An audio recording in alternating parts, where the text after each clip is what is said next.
रिश्ते तेरी काबिलियत से बनते हैं, रिश्ते तेरी दौलत बनाती है। खुदा की कसम जोड़ों के फैसले तो रब ने कर दिए हैं, अब मिलने के रास्ते अलग होते हैं। कभी ऐसा नहीं होता कि 6 महीने रिश्ते तलाश किए जाते हैं, कई कई जिलों में ढूंढा जाता है, पड़ोस में लड़की मिल जाया करती है। मैं पूछना चाहता हूँ क्या तुम्हें पड़ोस में नजर नहीं आया तो कहना यह पड़ता है हम कितना भी ढूंढते रहे, होता वही है जो खुदा चाहा करता। नारे तकबीर, नारे रिसालत, हजरत अल्लामा मौलाना मुफ्ती हम्माद रजा साहिब क़िबला।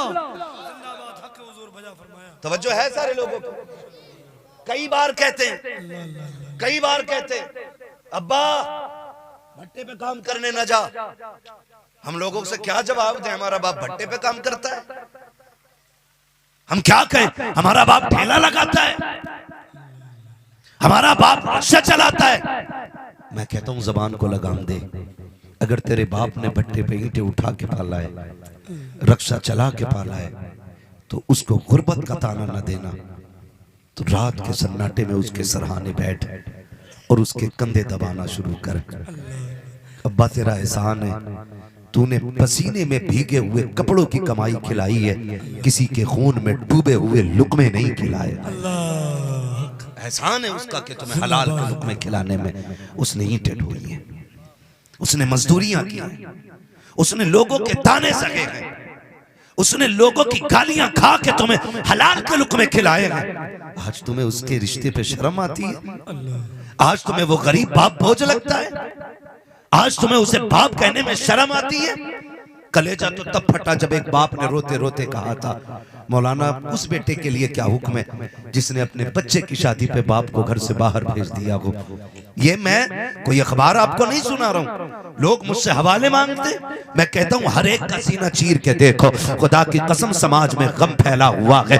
ये जो महफिल में उतरे हुए चेहरे हैं ये तुम्हें नहीं बताते हैं कि इन चेहरों के पीछे कितने छुपे हुए गम है, कितने दुखों का इलाज ढूंढने आए हैं ये लोग। कभी देखो तो सही तन्हाई में, कभी गरीबों को वक्त दिया करो, कभी कमजोरों की सुना करो। एक का एक दर्द भरा लहजा मिलता है। उसने आकर के जब कहा था मेरे रोंगटा खड़ा हो गया। मैंने कहा बाबा कहना क्या चाहता है? उसने कहा मेरा बेटा MBBS है। कल उसके बेटे की सगाई थी, रिश्ते वाले आ रहे थे या कोई फंक्शन कोई दावत थी। का उसने मुझसे कहा था अब्बा आज जरा घर मत आना क्योंकि आज VIP लोग आ रहे हैं, जरा तारुफ कराते हुए मुझे खैरत आएगी। उसने रोते रोते कहा था मौलाना तुम्हें क्या बताऊं, जब इस बच्चे की फीस की बारी आई थी मैंने नए जूते नहीं खरीदे थे, इस बेटे की फीस भरी थी। जब फीस की जरूरत पड़ी थी मैंने शौक को कुर्बान किया था, तब जाकर इसकी जेब पे कलम लगा के जब मैंने इसकी जरूरतें पूरी की है तब जाकर इस मकाम पे पहुंचा के मैं कहता हूँ गैरत कर, कभी बाप को खुद से जुदा न करना।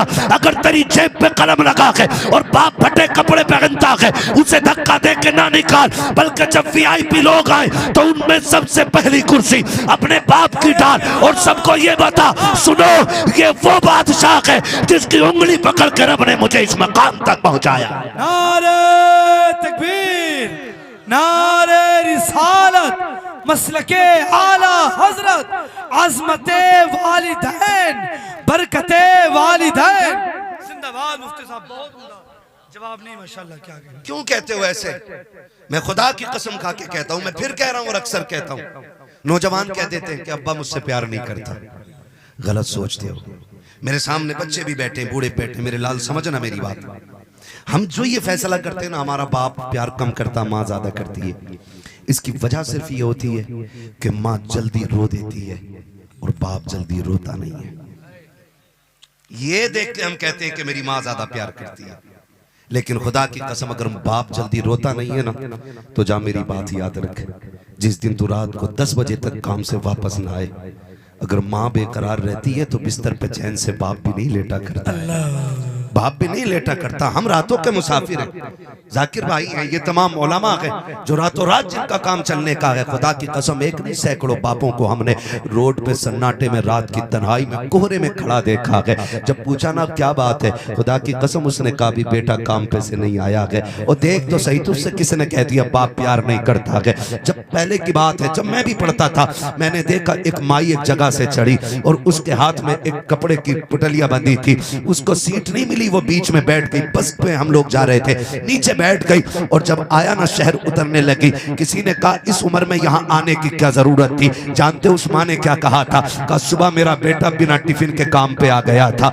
मैं घर पे चाय ना पी सकी, अपने बच्चे के लिए काम पे यहाँ रोटी लेकर के आई हूँ। मैं पूछना चाहता हूँ इन माँ बापों की कुर्बानी का बदला कौन दे सकता है? कौन इनकी मोहब्बतों का सिला देगा? आज बीवी ने जरा सा कह दिया तेरे बाप की खांसी से तकलीफ होती है, माँ की आवाज से दुख होता है, तो तुम उसको उठा के जहाज में बैठा के आसमानों पे ले जाते हो और बूढ़े माँ बाप को पलट करके नहीं देखते हो। देखो मेरे हाथ जुड़े तुम्हें खुदा का वास्ता, माँ बाप से बड़ी दौलत तुम्हें कोई नहीं मिल सकती है, ना इनसे ज्यादा तुम्हें कोई प्यार कर सकता है, ना इनसे ज्यादा कोई तुम्हें चाह सकता है। हाँ हाँ, हम दुनिया जानती है जब भी कहीं जाते हैं इंसान खुद से बेहतर हमें खिलाता है, अपने से अच्छी जगह लेटाया करता है। पूछो जाकिर इस्माइली साहब से, बताओ कहां पलकों पे नहीं रखा जाता। लेकिन अल्लाह की इज्जत की कसम जब कभी माँ से बात होती है उसका पहला जुमला होता है बेटे तूने खाया कि नहीं खाया है, कहीं तू भूखा तो नहीं है। मैं पूछना चाहता हूँ ये प्यार तुम्हें कौन देगा? ये मोहब्बतें कौन ला के दिखाएगा?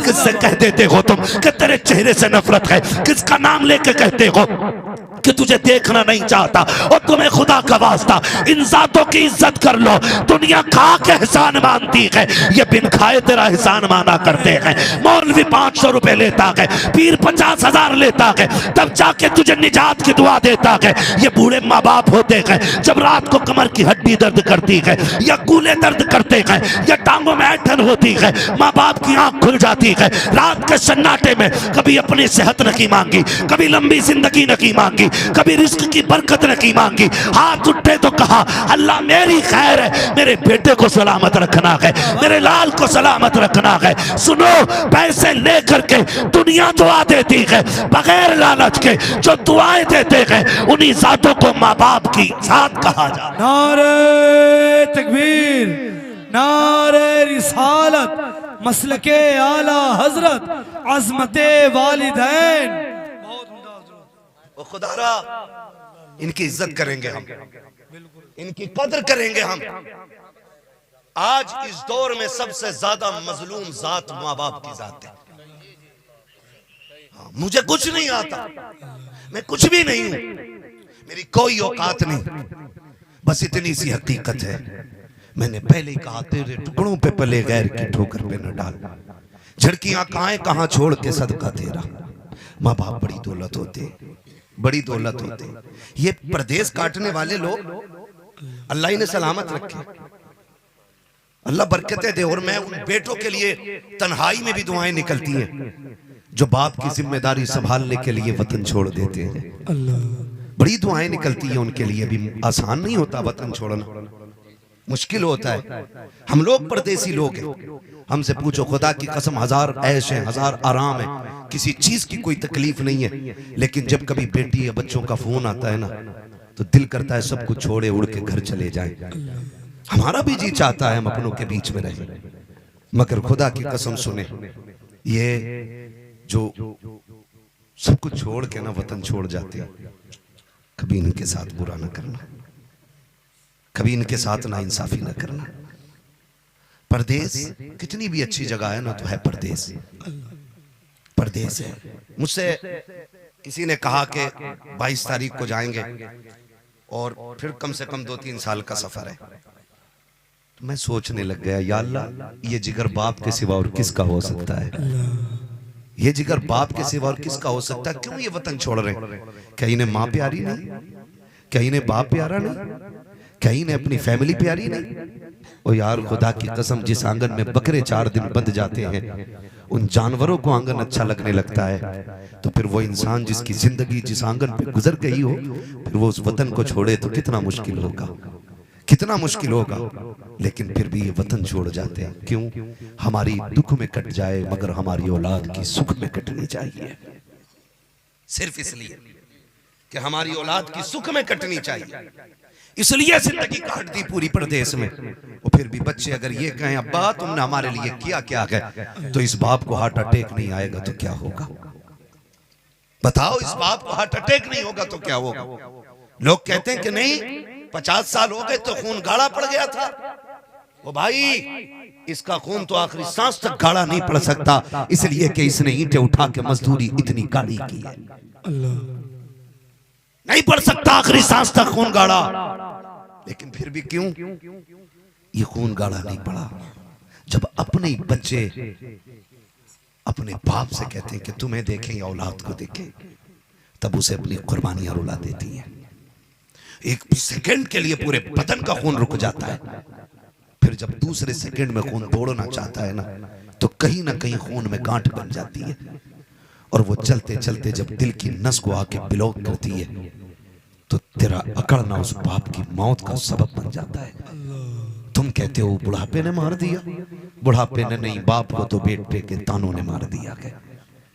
बेटे के तानों ने मार दिया है। आज एक बाप की कुर्बानी आप देख रहे हैं, एक बाप की, और मैं मुबारकबाद पेश करता हूं भाई कि अल्लाह ने एक बेटा दिया है, वो भी हुजूर के दीन के नाम कर दिया है।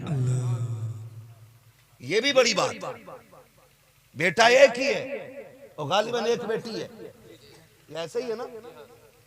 सही बोल रहा हूं मैं? एक बेटा है और एक बेटी है। अल्लाह बेटियों के नसीब अच्छे करे, ये भी बड़ा मुश्किल मसला है। बेटियों के नसीब अल्लाह अच्छे करे, और बेटा एक ही है और वो भी दीन के नाम कर दिया है, वो भी दीन के नाम कर दिया। इसीलिए मैंने कहा था आपके इलाके में एक और अमीर की इजाफा हो गया, एक और अमीर बढ़ गया है, तो उसने बेटे को कुरान का हाफिज बना लिया। ये बड़ी जरूरी चीजें होती हैं, इसे समझने की कोशिश करें। हम अगर मुकम्मल तरीके से दीन में आ जाएंगे ना, तो किसी की माँ ने दूध नहीं पिलाया है, बिल्डिंग है तो क्या कोई हमारे छप्परों की तरफ भी देख सके। लेकिन कमी ये हो गई है कि हम मुकम्मल तरीके से मुसलमान भी ना हो सके, मुसलमान भी ना हो सके। मैं आपको मुबारकबाद पेश करता हूँ, इतनी रात को आप बैठे हुए हो, यकीनन ये अच्छी माओं की परवरिश का नतीजा है, जिसने दूध ही हुजूर के दीन के लिए पिलाया गया, और आप बिस्तर छोड़ के हुजूर की महफिल में बैठे हो। बड़ी बात है, आखिरत की भी तैयारी कर लेना, ये बहुत ज्यादा जरूरी है।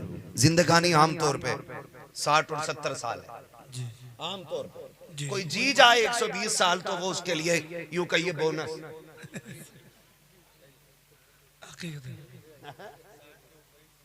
हाँ, 60 के ऊपर जब सुई जा रही है तो समझ लो ऑफर भी है, बोनस भी है।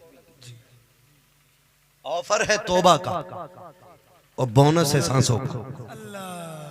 60 के ऊपर जब सुई चल रही है, वरना इसके बाद ना तो फिर वैसे तो मौत का कुछ नहीं पता। हम अक्सर कहते हैं उजाले अपनी यादों के हमारे साथ रहने दो। शेर खाली शान मोहम्मद भाई नहीं पढ़ते, हम भी पढ़ लेते हैं। उजाले अपनी यादों के हमारे साथ रहने दो, न जाने किस गली में जिंदगी की शाम हो जाए। हर वक्त यूं तो मौत के लिए तैयार रहना चाहिए, मौत के लिए हर वक्त तैयार रहना चाहिए, लेकिन आमतौर पे जिंदगी कितनी है? 60-70, इसी के बीच में निकल लेना है। ये 60 साल जिंदगी थोड़ी दुख में उठा लें, इसके बाद वाली जिंदगी बड़ी सुखों वाली हो जाएगी।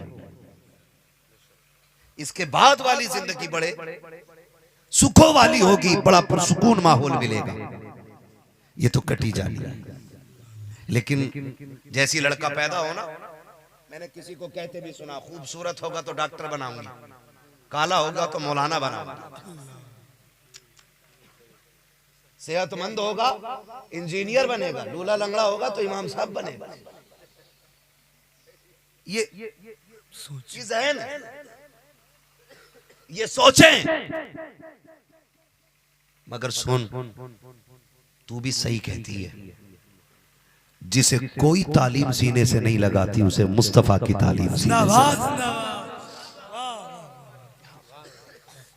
जिसे कोई सीने से नहीं लगाता उसे हुजूर का दीन सीने से लगाता है। मैं सलाम करता हूं इन मदरसे वालों को। मदरसे वालों में भी कुछ फित्तीन होते हैं, सारे ही नहीं होते, कुछ की कुर्बानियों पे दिल जान से कुर्बान जान। सलाम करता हूं मैं इनको, बड़ी मेहनतें करके हमारे बच्चों को पढ़ाते हैं, बड़ी मेहनतें करके। अच्छा एक बात बताओ, जब आखिरी सांस आए तो क्या इरादा है? सांसें अटक अटक के निकले कि जल्दी दम निकल जाए? क्या इरादा? बोलो, मेंबर वाले ना बोले, सिर्फ नीचे वाले बोले। कैसे? जल्दी निकल जाए, ये इरादा ना? गर्दन हिला रहे हो अल्लाह के बंदो। अब तो मैं सोचता हूँ सब जगह पढ़ाई हो रही है, अब तो हर जगह जबान आ गई है, लोगों को बोलना सीख गए, बोल सकते हैं, वरना मैं आपको बुलवाना भी जानता। मैं कहूंगा नहीं, अभी बस इतना बताओ क्या चाहते हैं? सांसें जब टूटने लगे तो दम देर से निकले या जल्दी? माशाअल्लाह जो बोल गए अल्लाह उन्हें सलामत रखे। कैसे निकले? जोर से, जल्दी निकले। और जल्दी निकलने का तरीका क्या है? आसान तरीका है, तुम रब के हो जाओ, रब तुम्हारा हो जाए। सीधी सी बात, तुम रब के हो जाओ, रब तुम्हारा हो जाए, बहुत आसानी से।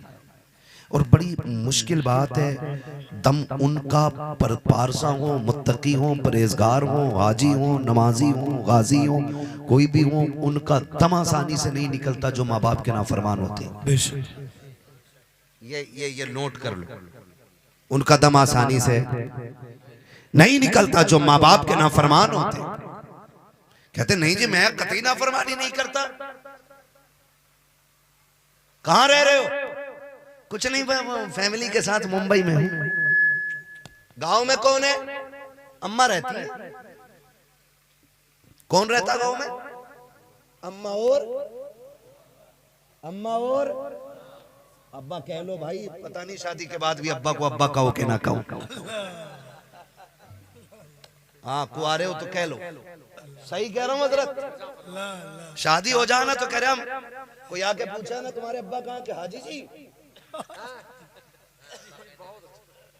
क्यों जवान हो गया ना, अब तो हाजी जी कहेगा, मुखिया कहेगा। बेटा भी अब्बा को प्रधान कह रहा है, अम्मा को हज्जन। ओ शर्म कर यार, गैरत कर। उनसे पूछ लफ्ज़े माँ में कितनी मिठास होती है जिनके पास माँ नहीं है। अब्बा कहने को उनका दिल कितना तरसता है जिनके पास बाप जैसी दौलत नहीं है। और तू मुखिया कह रहा है, अब्बा कह रहा है। ये खाली अब्बा को ही अब्बा नहीं कहता, ससुर को खूब जोर से अब्बा कहता। हाँ पड़ोसी जान लेते दामाद आया। अगर ससुर घर में न दिखे ना तो कह रहा अब्बा किधर गए? और सास कहे तुम्हारे अब्बू ठीक है? हाई जी कहाँ ठीक है वो? अच्छी बात है, उन्हें अब्बा कह रहा तो मैं ये नहीं कह रहा उन्हें अब्बा ना कहो। हमारे हुजूर ने, हमारा दीन हमें ये कहता है तुम्हारे तीन बाप हैं। एक वो जिसने तुम्हें तालीम दी, एक वो जिसने तुम्हें पैदा किया, और एक वो जिसने तुम्हें बेटी दे दी। तीनों की खूब इज्जत करो, ये हमारा दीन सिखाता है। लेकिन किसी को छोड़ के किसी की इज्जत नहीं करनी, किसी को छोड़ के किसी की इज्जत नहीं करनी है, सबकी इज्जत खूब करनी है। तो घर पे कौन रहता है? अम्मा। जिन्हें शर्म नहीं आ रही वो बोले। अगर अपने अब्बा की औलाद हो बोलो, और अब्बा के भी अब्बा हो तो कतई मत बोलो। ऐसा लग रहा है जैसे बेटे को अब्बा कहलवाया जा रहा है। बोल सकते हैं? कौन रहते घर पे? और कहता मैं पूछ के आया था। हमने अम्मा से कहा अम्मा हम चाहते हैं बच्चे अपने साथ रखें, तो अम्मा ने इजाजत दे दी। तो मैंने कहा पगले वो माँ है, वो तो दिल निकाल के खुशी खुशी दे देती है। तू इजाजत की बात कर रहा है? तू इजाजत की बात कर रहा है? वो जरूरत पड़े तो बेटे को दिल दे देती है। क्या दुख नहीं होता उसे दिल निकाल के देने में? होता है ना, दुख होता है। का दुख था तो फिर इजाजत क्यों दी?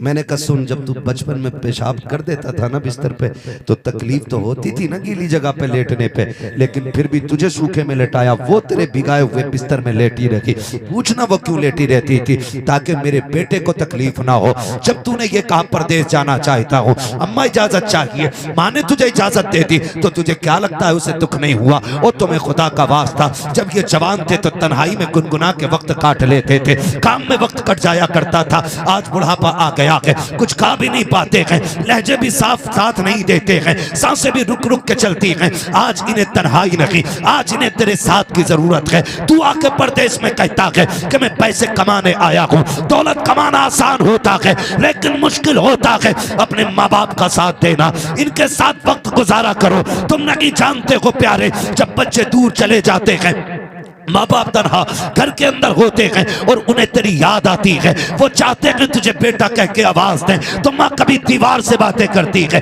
कभी दरख्त की शाखें पकड़ के तेरा नाम लेती है। लोग कहते हैं पागल हो गई है, ये दरख्तों से बातें करती है, ये दीवारों से बातें करती है। जा जाके उस माँ से पूछ, क्या तेरा दिमाग चल गया है या तू पागल हो गई है? क्यों अपने बेटे का नाम लेके तू दीवार से बातें करती है? तो वो रात के सन्नाटे में उठ के तेरा नाम लेने वाली माँ कहेगी, तुम्हें क्या पता है बचपन में जब गुड्डू कह के आवाज देती थी कलेजा ठंडा होता था, जब पप्पू कह के आवाज देती थी तसल्ली हो जाया करती थी। उसके बगैर जीने का तसव्वुर नहीं किया, उसके बगैर रहने की आदत नहीं डाली। आज 6 महीने हो गए हैं, उसका फोन तक नहीं आया है। जी चाहता कि उससे बात करूं मगर उसका फोन तक नहीं आता। बताओ मौलवी करूं क्या? जब वो नहीं आया उसका नाम लेके दीवारों से बातें करती हूं। कम से कम नाम जबान पे आ जाए, कलेजे को ठंडक मिल जाती है। ओ खुदा का वास्ता, पैसे कमाओ खूब कमाओ, तुम्हारी मर्जी है, लेकिन माँ के कदमों से दूर रह के नहीं, माँ के कदमों में रह कर के पैसे कमाने के आते हैं। नारे तकबीर,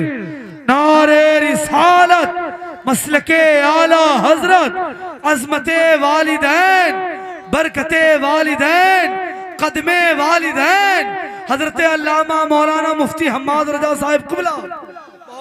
हमारे यहाँ पीर परस्ती इतनी हो गई है, पीर परस्ती इतनी हो गई है, हाथ चूम के कह रहे हम कतई जन्नती के हाथ थे। और इसकी पहचान पता क्या कह रहा? निरे रुई जैसे हाथ है इसलिए जन्नती के हाथ है। सुन भाई, 24 घंटे अपने अब्बा को एसी में रख, उनके भी हाथ देखेगा ना तो फिर रुई जैसे हो जाएंगे। हैं? पीर के हाथों में जन्नत दिखाई दी, बाप के पैरों के तलवों में पड़ी हुई ठेठों को तुमने झांक के नहीं देखा? झांक कभी तलवों में, वो तुझे बचपन में कंधे पे लेके ना चला होता ना उसके पैर भी रुई जैसे होते। लेकिन हम कहते हैं मजा आ गया, पीर साहब के हाथ दबाए, हो ऐसा लग रहा है जन्नत का फरिश्ता पकड़ लिया। ये भी एक बार बेगैरत नहीं कह रहा कि अब्बा के भी हाथ दबा दिए, क्योंकि इसके कौन दबाएगा फिर? ऐसे ठलुए गुलाम कहां मिल जाएंगे? मैं आपसे गुजारिश करता हूं, वो पीर जो तुम्हें माँ बाप से दूर रखे उससे खुद ब खुद दूर हो जाओ, दूर हो जाओ। कोई पीर तुम्हें माँ बाप के बगैर जन्नत नहीं दे सकता है, ये लिख लेना। कोई भी पीर तुम्हें माँ बाप के बगैर जन्नत नहीं दे सकता। लग रहा होगा ना मैं पीर रखला, मेरे पीर साहब, मैं किसी के पीर को नहीं कह रहा हूं, जिसका भी पीर माँ बाप से दूर रखे, हलाल कमाई से दूर रखे, ऐसे पीरों को छोड़ दो वरना नस्लें बर्बाद हो जाएंगी। हमारा भी एक पीर है, दुनिया ताज शरिया कहती है। हाँ, हम बुखारी शरीफ जब पढ़ते थे हजरत के पास लोग मिलने आते थे ना, मुसाफा सरकार फरमाते थे ताज शरिया, और उसके बाद कहते थे यूसुफ भाई वगैरह से, आशिक भाई वगैरह से, कहते थे लोग गए के हैं, कहते हजरत अभी यहीं खड़े, तो गुस्से में कहते थे यहाँ क्या कर रहे हो, क्या देख रहे हो, ये कोई कश्मीर की वादी है? ऐसे बोलते थे, ये कोई कश्मीर की वादी है जो यहां तमाशा देखने खड़े हो? फरमाते थे जाओ अपने बच्चों के लिए हलाल रोजी तलाश करो, कि अगर मेरे पास रहोगे तो बच्चों के लिए हलाल रोजी कहां से लाओ? ये नजरिए लाओ। तो आज बीजेपी की तरह 50-50 रुपए में मुरीदों से भीड़ लगवाई जाती है। हाँ, आगे पीछे गाड़ी लगा दो, आका आ रहे, इस आका से पूछ गारंटी हो गई तेरी जन्नत की? तेरे कागज तो तैयार होंगे।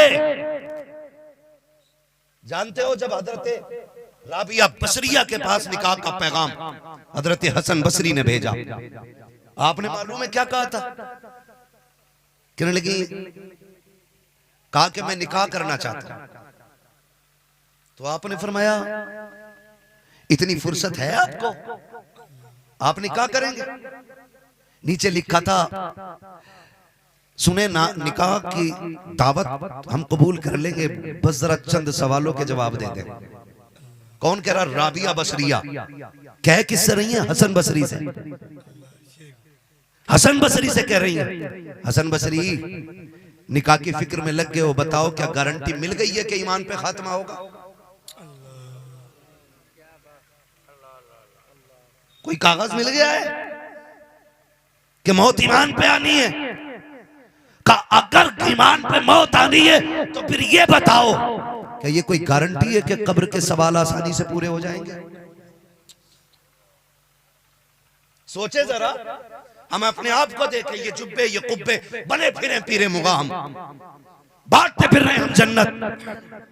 खुदा की कसम, इमाम गजाली ने कहा था, काश अगर कोई ये यकीन दिला दे, ये यकीन कोई दिला दे कि जहन्नम की सजा पाकर के जो सबसे आखिर में निकाला जाएगा वो गजाली होगा, कहते हैं फिर मैं चैन की नींद सो जाऊंगा। कहते हैं अगर ये भी पता चल जाए कि मैं जहन्नम में जाऊंगा लेकिन फिर निकाल लिया जाऊंगा और आखिर में निकाला जाऊं भले ही, कहते हैं फिर भी चैन से सो जाऊंगा। आज हमारे नफ्स देखें, जातियात देखें हमारे, जब तक 2-4 लोग हमारे खुतबे ना पढ़े हमें मौज ही नहीं आती। 8-10 लोग आगे पीछे ना हो हमें मजा ही नहीं आता बात करने में। यह भी कोई जिंदगी है? का हसन बसरी, अगर सांस ईमान पे टूट रही है फिर ठीक, कब्र के सवालों का जवाब पक्के कर लिए, और अगर जवाब भी पक्के हैं तो पुलसिरात का मसला सब ठीक ठाक है ना? ओ वो जो तराजू लगी है, वहां अमल जो तुलेंगे, सारी तराजू का मामला साफ है। चीख निकल गई इमाम गजाली, हजरत हसन बसरी जैसी जात की। हम जन्नतें बांट रहे हैं। खुदारा निकलो और अपनी रातों का एक हिस्सा ऐसा बना लो, भले 10 मिनट सही, जब दुनिया सो जाया करे तुम मुसल्ला बिछा के अपने रब को रो के दिखाया। ये निकालो जिंदगी में इतना वक्त, और हर एक को निकालना पड़ेगा, वरना खैरियत नहीं है। पीर भी कूटा जाएगा, मुरीद भी कूटा जाएगा। भाई मेरी कोई करामत यहां बयान कर दे, मेरे रुतबे बुलंद हो गए। डरना चाहिए जो जितना जिम्मेदार है। मेरे नबी की जात देख, आज अगर किसी के घर में मुसीबत आ जाए, पीर साहब बरकत नहीं हो रही है, कह रहा ठीक है 40 जुमेरात है, आके चिराग जलाओ। 40 जुमेरात चिराग, 40 जुमेरात कितने महीने हो गए? लगा दिया ना काम से। 40 के 40 पकड़ लिए तो ऑटोमेटिक भीड़ रहेगी। सुनो जी, सीधी सी बात है, हम पक्के बरेलवी हैं, हमें कोई वहां भी ना समझे, लेकिन आला हजरत ने अल्लाह वालों से प्यार करना सिखाया है, अल्लाह वालों की इबादत करना नहीं सिखाया है। ये कान खोल के सुन लेना, हम अल्लाह वालों से प्यार करते हैं, अल्लाह वालों की इबादत नहीं करते। संगे दरे जाना पर करता हूं जबी साई, सजदा न समझ नजदी सर देता हूं नजरा, है ना? तो अल्लाह वालों से हमें प्यार करना सिखाया। माफ कीजिएगा, होता क्या है, अच्छी बात है मज़ारों की हाजिरी, लेकिन उससे ज्यादा जरूरी है कब्रिस्तान की हाजिरी। कब्रिस्तान की हाजिरी, कब्रिस्तान साल में 2 बार जाता है, शब कद्र पे और नहीं जी शबे बरात में, शबे कद्र और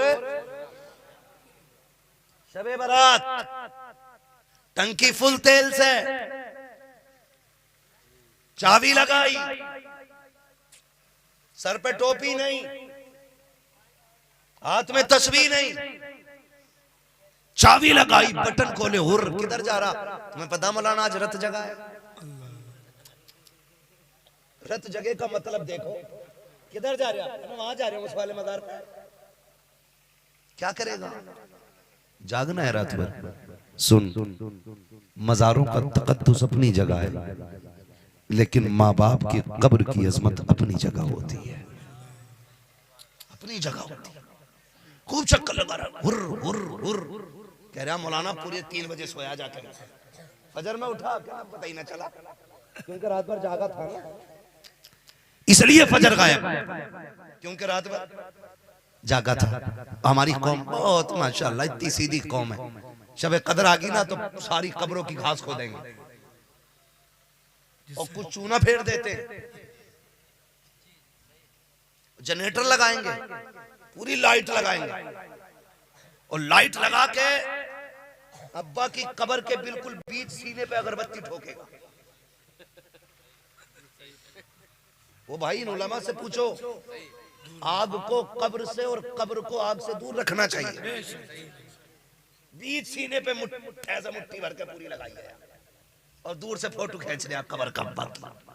कह रहा हमारे यहाँ के कब्रिस्तान देखो, आज शबे बारात है, आज शबे कद्र है। मैं आपसे पूछना चाहता हूँ, जरा बताओ तो सही, ये वजह क्या है? मालूम है ये जिहालत की वजह है, हमारी लाइल्मी की बुनियाद है। हम कभी मदरसे नहीं गए, हमने कभी इल्म नहीं सीखा, उसकी वजह यह है कि हमने कब्रों पे चूने फेरे, हमने मज़ारों में हमने जाके कब्रों पे लाइटें लगाई, हमने उनके सीने पे रख के अगरबत्तियां जला दी। खुदा के वास्ते जरा समझने की कोशिश करना। वो मेरे भाई जो तुम कब्रिस्तान में लाइटिंग करते हो, कभी पूछा कभी कब्र वालों से, बताओ तुम्हें इस लाइट से कितना फायदा मिला है, इस रोशनी से कितनी राहत पा रहे हो, बताओ तो सही। अगर तुम पूछोगे उनकी कब्र से आवाज आएगी, नादान एक नहीं 1 लाख लाइटें ऊपर लगा दे, हमें इसका कोई फायदा नहीं है। तू चूना फेर या रोड बना, झाड़ू लगा या सफाई कर, हमें उससे कुछ मिलने वाला नहीं है। अगर हमारी राहत के लिए तू कुछ करना चाहता है तो कुरान की चंद आयतें हमें पढ़ के सुना था, ऊपर के उजाले से तुझे फायदा होगा, कुरान की तिलावत से हमें फायदा हो जाए। मगर ये कब होगा? जब बेटे कुरान पढ़ेंगे, जब बेटे कुरान पढ़ेंगे। जब बेटा टिकटॉकर है, रील बना रहा है, उसे कुरान कौन पढ़ाएगा? जिब्रील? बताओ मुझे। ये दीन से दूर रहने की कमी है, हमने देखा है और तुमने भी देखा होगा, आपने भी ये चीज देखी होगी कि जब लोगों का दम निकलने लगता है ना तो घर वाले भागते हैं, हाफिज जी हैं क्या, हाफिज जी हैं क्या, ना क्यों, क्या अब्बा की सांसें अटक रही हैं, अब्बा की सांसें अटक रही हैं। सुने, मजाक ना समझे इसको, सीरियस लें, ये सभी के साथ होना है। मौत ख्वाब नहीं है, हकीकत है, मरना है सभी को। अब्बा की सांसें अटक रही हैं, 3 घंटे तक हाफिज नहीं मिला, 3 घंटे तक इंसान हुचर हुचर करता रहा, 3 घंटे तक। काश तूने अपने बेटे को हाफिज बनाया होता, काश तूने बेटे को कुरान दिया होता।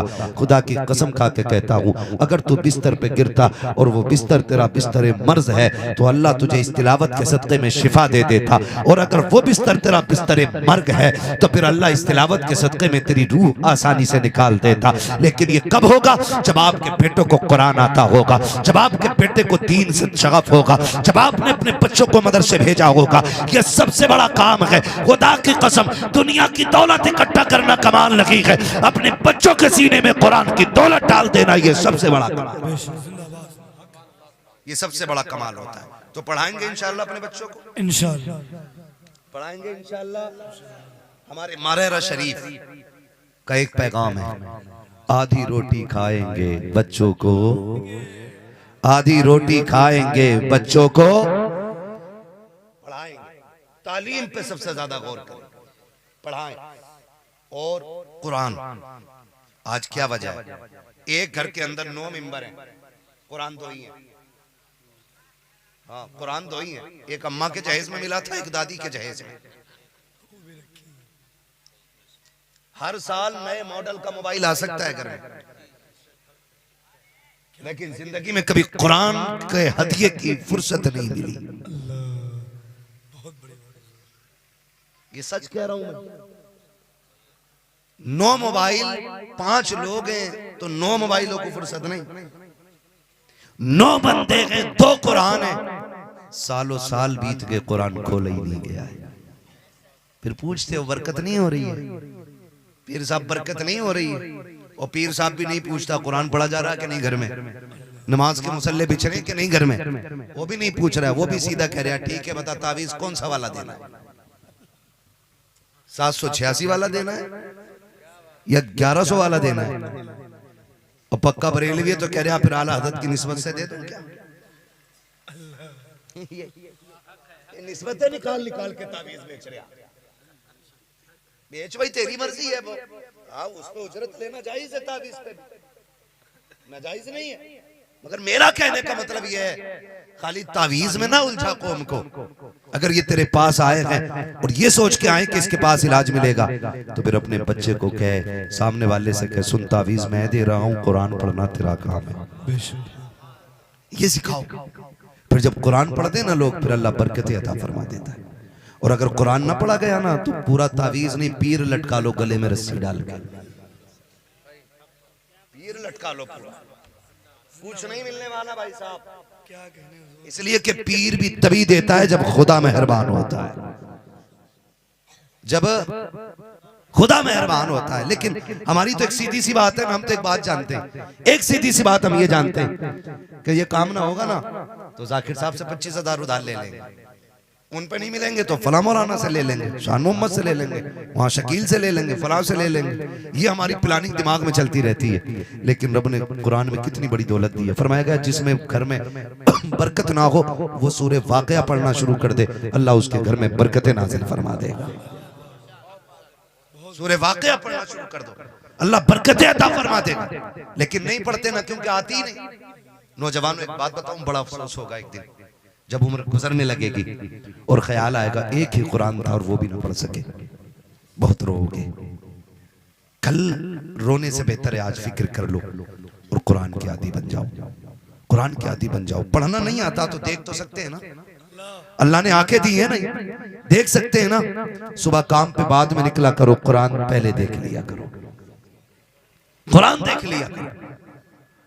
घर से बाद में निकलो, कुरान को पहले चूमो, ताकि कम से कम ये पता चल जाए कि ये जो लोग हैं ना, ये कुरान से प्यार करने वाले लोग बैठे हुए हैं, ये कुरान से प्यार करने वाले लोग हैं। तुम जानते हो जंग का मौका है, आका करीम बारगाह में सहाबा इकराम मौजूद हैं। एक जनाजा हवा में उड़ता हुआ आया, जैसी वो जनाजा हुजूर की बारगाह में हवा में उड़ते हुए आया, आका करीम ने नमाज जनाजा पढ़ाई, सहाबा ने पढ़ी, फिर उसी तरह वो जनाजा उठा और वो हवा में उड़ता हुआ वापस चला गया। सहाबा कहते हैं आका ये कौन खुश नसीब था जिसका जनाजा हवा के कांधों पे आया था और आपने पढ़ा दिया है। मेरे नबी फरमाते हैं, मेरे सहाबा सुनो, ये मेरा वो खुशनसीब सहाबी है जो रोजाना 1000 मरतबा सूरह इखलास पढ़ा करता था और ये दुआ करता था, अल्लाह जब मेरा इंतकाल हो जाए मेरे जनाजे का इमाम अपने महबूब का बना देना। का सारे सहाबा जंग में आ गए, इसका इंतकाल हो गया, कोई जनाजा उठाने वाला नहीं था,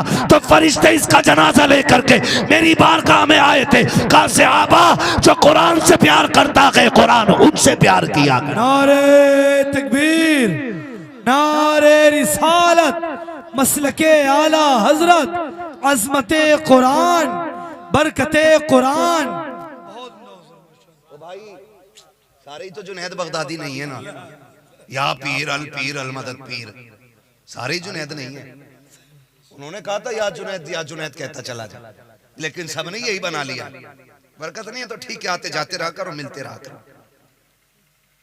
यानी हमारा तो टाइम खराब है, तुम्हारा भी करना है।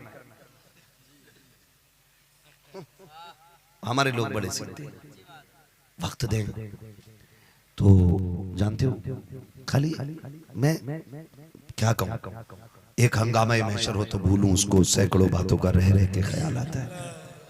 मैं सिर्फ अभी माँ बाप की कुर्बानियों पे बात कर रहा हूं, इसके अलावा बहुत सारे दर्द बिखरे हुए हैं समाज में, जिसको ना छेड़ो ना बस वही सुकून में, जिससे आप पूछ लो क्या हाल है वही टूटा हुआ है।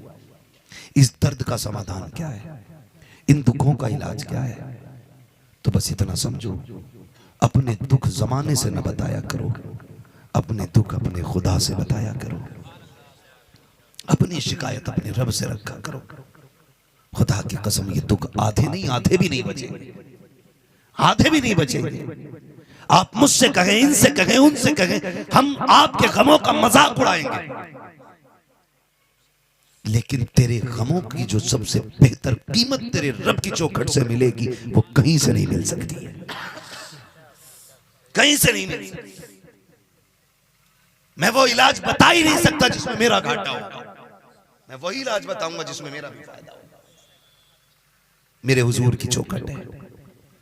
एक देहाती साहब है, देहाती शख्स है, अभी हुजूर से मिला नहीं, पहली मुलाकात हुजूर की चौखट पे आया। महबूब अलैहिस्सलाम ने हाल देखा, चाल देखा, हुजूर तो दिलों के हाल जानते हैं। आला हज़रत क्या कहते हैं, और कोई गैब क्या तुमसे निहा हो भला, जब ना खुदा की जुबा तुम पे करोड़ों दुरूद। तो जब वो आए ना हुजूर की बारगाह में, आका करीम ने फरमाया कहां से आए हो? कहा सरकार फलां गांव से आए हो। मेरे नबी ने फरमाया आए क्यों हो? कहा सुना है कि जो तुझसे मिल जाता है खुदा उसको मिल जाया करता है। वो कहते हैं सुना है आप जिसके हो जाते हैं खुदा उसका हो जाता है। महबूब फरमाते हैं हक सुना है, सच सुना है। कहा फिर आपके पास रह करके आपको राजी करके मैं खुदा को पाना चाहता हूं।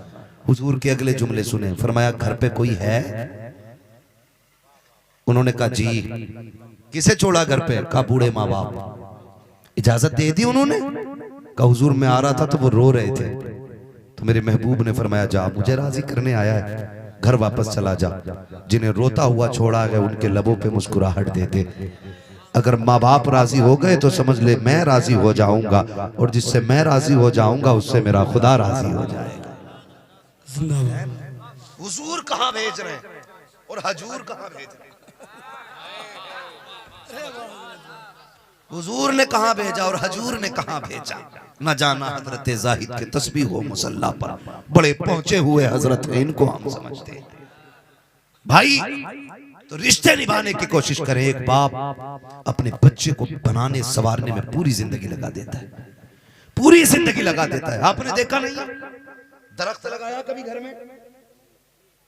बोले दरख्त लगाया कभी? पौधा तो बकरियों से हिफाजत, भैंसों से हिफाजत, गाय से हिफाजत, उसे बचाने के लिए ईंटों का वो लगा देते, क्या बोलते, तामा थाला है? भैया जो भी कहते हो घेराव करेंगे हम। ठीक है जी, सबकी बात हो जाए। घेराव, एक घेराबंदी कर दी जाती है, ईंट लगा दी जाती है ताकि कोई बकरी इसके पत्ते ना नोच सके, कोई जानवर इसे खा ना सके। सोच अगर लगाए हुए पौधे से इतना प्यार होता है तो अपने जिस्म के टुकड़े अपने लाल से माँ बाप को कितना प्यार होता होगा, कितना प्यार होता होगा। हम एक पौधे को पालने के लिए कितनी मेहनत करते हैं। अक्सर किसान लोग बैठे होंगे मेरी नजर में, जहां तक कि खेती से ताल्लुक रखने वाले लोग रोज अपने खेत को देखने बंदा जाता है। आज फूल आ गया खेती में, आज बाल बन रही है, आज बाल निकल आई है, आज दूध बन गया दाने में, आज दाना कच्चा हो गया है, 15 दिन पकने में लगेंगे। रातों दिन उसकी ये बातें रहती हैं, जबकि फसल कितने दिन में तैयार हो जाती है? ज्यादा से ज्यादा 3 साढ़े 3 4 से 5 महीने तक, ज्यादा से ज्यादा 5 महीने लगते हैं एक फसल को तैयार होने में। उसको जाकर के किसान कितनी मर्तबा देखता है, कभी मिट्टी चेक करता है, कभी पत्ता तोड़ के लाके दिखाता, देखिए पीला क्यों पड़ रहा है, इसकी दवा कौन सी होगी, कोई स्प्रे दे तो स्प्रे कर रहा है, कोई पानी में दवा डाली जा रही है, कोई जमीन पे दवा डाली जा रही है ताकि फसल अच्छी हो सके। जरा सोच तो सकी, अगर किसान को अपनी 5 महीने की फसल से इतना प्यार है तो 18 साल के नौजवान से बाप को कितना प्यार होता होगा। जरा सोचो तो सकी, एक बाप बच्चे को किस तरह पाला करता है। हम अपने आंगन में लगे पेड़ के नीचे, जब खुद के लगाए हुए पेड़ के नीचे बैठते हैं तो एसी से ज्यादा मजा आया करता है, क्योंकि उस पेड़ को हमने लगाया है। अब मैं बेटों से बात कहना चाहता हूँ, खुदारा कभी बाप के दर्द को समझने की कोशिश कीजिएगा। सिर्फ ये कि बाप ऐसा नहीं है, मेरा बाप भी ऐसा है, आपका बाप भी ऐसा है, आपका बाप भी ऐसा है। हर बाप को बेटे की तरक्की से खुशी होती है, हर बाप बेटे को कामयाब देखना चाहता है, हर बाप को बेटे की तरक्की और कामयाबी पे फख्र हुआ करता है। किसी भी बाप को बेटे की तरक्की से दुख नहीं होता है। यार बाप की कहानी होती है, लेकिन बेटे को समझना चाहिए, जब एक दरख्त को बंदा ये सोच के लगाता है कि ये बड़ा हो जाएगा, इसके साए में लेटने मिलेगा, इसके नीचे बैठना मिलेगा, तो अगर एक पेड़ से ये उम्मीद की जा सकती है तो बाप ने बेटे से कौन सी उम्मीद न लगाई होगी। आज कह दिया करते हो तेरी दवा का पैसा नहीं है, खुदा की कसम तेरी उंगली पकड़ के चलता था, कहता था मेरे बुढ़ापे की लाठी है ये। जब तू इसके कंधे पे बैठा करता था तब बाप कहता था मेरा सहारा है ये। जब तू इसकी उंगली पकड़ के कभी बाजार जाता था तो बाप कहता था जब दुनिया ठुकराएगी यही मुझे सीने से लगाएगा। कितनी हसरतों से तुझे बाप ने पाला है, खुदा के वास्ते कभी ताने ना देना, उनकी आंख के आंसू की वजह ना बनना, अगर बन सको तो बाप की मुस्कुराहट की वजह बन जाना। इसलिए कि सिर्फ सजदों से खुदा राजी नहीं होता बल्कि बाप की मुस्कुराहट से खुदा राजी हो जाया। राजी में हर बेटे के ऊपर वो बाप की इज्जत करे, वो बाप की कदर करे। ये तो बच्चों पे हुकूक थे माँ बाप के, माँ बाप पे भी बच्चों के कुछ हुकूक होते, माँ बाप पे भी बच्चों के कुछ हुकूक होते। बच्चे पैदा हो तो उनका पहला हक यह है कि उनका अच्छा नाम रखा जाए। ये माँ बाप पे हक है बच्चे का कि उसका अच्छा नाम रखा जाए।